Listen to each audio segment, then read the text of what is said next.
Hello, this is GarboDev.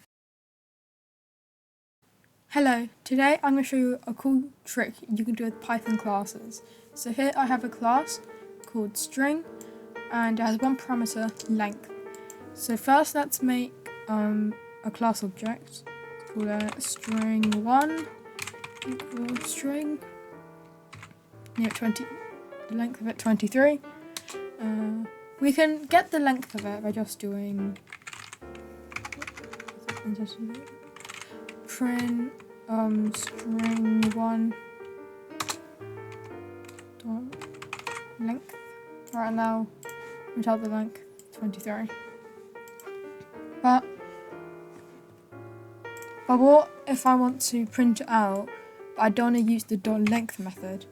Well, we can use the len method. You thought we couldn't because usually this error comes up saying object of type string has no len, but we can make it have a len. If we do another special function in a string like the init, we do len, then we can do len then. Whatever you return will be returned when len is called, but it has to be in a variable of an int, so it can't be like a float. So length can't be a float or a string, it has to be an int. So if we print it out now, it's also 23. It's just a fun thing you can do.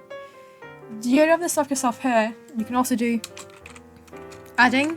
So you can just do add using the add operator, the symbol. You have to do other because that's the other one you're adding with. It'll make more sense when I talk about it in a minute. Do self.length add other dot length. Let's do another string. String2 equals string.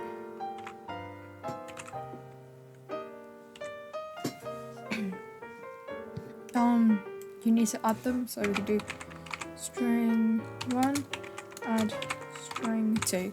So the reason we have the other is because if we're calling this with string1, then we've got the self itself, and then we have the other one, which is going to be string2. And if we're calling this on string2 side, then string1 is the other. So then all we have to do is just add them, just add their lengths, and then 80. You can also do subtraction. You're doing sub.